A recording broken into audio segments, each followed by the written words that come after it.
Well, hello, and welcome to another episode of more stuff that John McClain has accumulated. In this video, however, this is something that I accumulated and then I sent off, and 22 months later, it's finally here, and that is my Glock 34 Combat Master from Terran Tactical Innovations.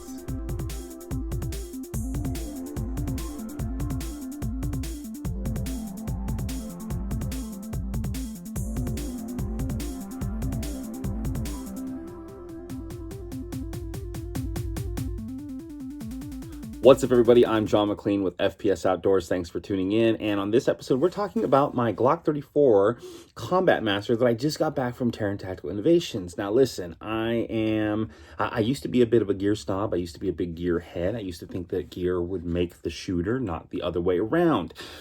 Obviously, I learned my lesson because I had to practice my butt off to reach Grandmaster status, and even then I still have to continue to practice my butt off. However, what I did find is that while gear doesn't make you better, it can't hurt, and sometimes you can help you increase your performance because of certain things about the gear that you like more than others. Therefore, it makes the gun more favorable to shoot with. It makes you want to train more with it because you enjoy shooting it, and that's kind of where I'm at with this. The Glock 34 MOS, it was a great platform, but I wanted to send this off. I know there have been a ton of people that have had this particular gun out there, so don't be surprised when this video comes out if you're like, oh, wow, that's an old gun. Why is he just now doing a review about it? Well, because I didn't think I really, quote unquote, needed it until I decided to send it off to Terran. But I'm very interested I was very interested to get this firearm back to see all the work that was done to it, and it didn't disappoint. The first thing that I noticed right off the bat as soon as I opened the case is this absolutely beautiful shine that the slide has now. Like, I've seen pictures. I've even seen them like at showroom floors, but it's a different thing when it's yours, right? Like, you see them on showroom floor, you're like, oh yeah, that's pretty. But at that point, like 6,000 other people have touched it. It's smudged. It's, this thing, when I opened it, was just like beautiful looking.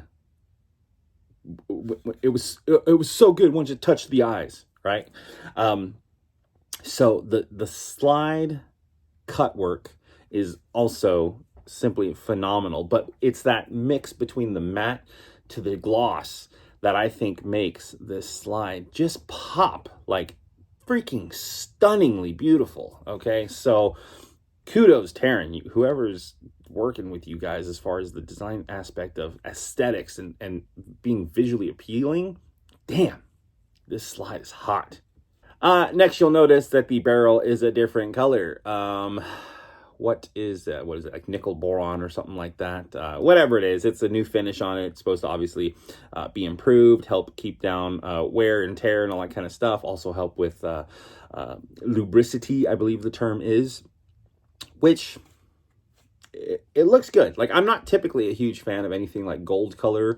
Like if I do something, I prefer like a stainless steel color, silverish color, versus like a gold or a bronze or something like that. But I mean, it works well with the gun, and I think it's also one of those things that when you see it now, you just kind of associate it like, oh, that colored barrel is for Terran's firearms. So in a way, he's made his product easily identifiable just by looking at it without actually having to see a logo, which I think is pretty impressive on his part. So continuing on with the slide tour, we've got the carbon fiber plate on the back. We have some sights. Now, these sights are tall. These sights are so that you can co-witness with your red dot. And I like that. They're so tall. I mean, look at them. So freaking tall. But works with the gun, especially when I've threw the Vortex Defender ST red dot on there. It does give a just very beautiful sight picture acquisition look, whatever that, I don't know. Anyway, moving on from there. Being that I'm a right-handed shooter, I've got this cut here. Now, initially I was kind of like, why would they cut so deep and create that ledge? And then it made sense, is that once I grip the gun, my thumb actually rests in that location. And that is another place for me to be able to put downward pressure to help keep muzzle flip from being so prevalent. Okay, so it gives me a little ledge. It's almost like a gas pedal that's built into the frame, which, clever. I can honestly tell you, I never would have thought of that. Next, we have the stippling job, and if you've ever shot any of Terran Glock models, you'll just know that the stippling to me is like almost practically perfect in every way, like Mary Poppins. It is super aggressive, but it's not so aggressive that like it is ripping and tearing your hands. It's just aggressive enough that you can get a good solid grip on this gun, whether or not it's raining outside or anything like that. Like I said, without it completely and utterly making your shooting experience a nightmare because it hurts. We have the undercut on the grip here. So that's just obviously so you can get up nice and high in there. You can really get a good solid tight grip on this firearm. But the grip is good. The look is good. There is one thing I need to talk to you about, and it is this trigger. So from my understanding, this trigger is from Timney, and I think it's called like the Alpha Red or something like that. I looked it up online, and you know, the thing about it is that the break on it is fantastic. Like, it's really, really light.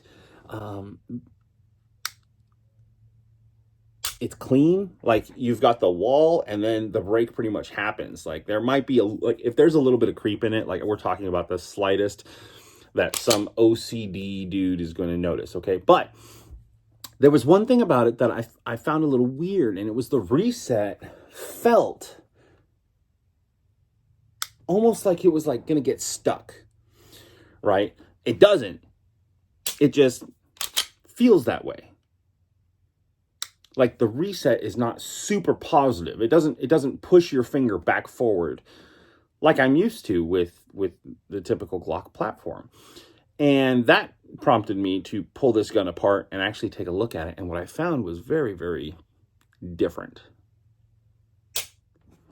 Now, by different, what do I mean? I mean, look at this. That is not your typical striker-fired mechanism. That is a new mechanical mechanism that drops the striker of the firearm. And so when you're having to pull the trigger, you're overcoming the spring tension that is on that piece that drops out of the way, which means that however light your trigger is, means that's how light your reset is, pretty much. And I gotta say, I'm not hating it. Like, obviously, I need to take this thing out to the range and put some rounds through it so I can really see what it feels like to run this trigger under recoil and all that kind of stuff. But so far, as a whole, I'm happy. I'm very happy. This thing looks fantastic. It feels even better.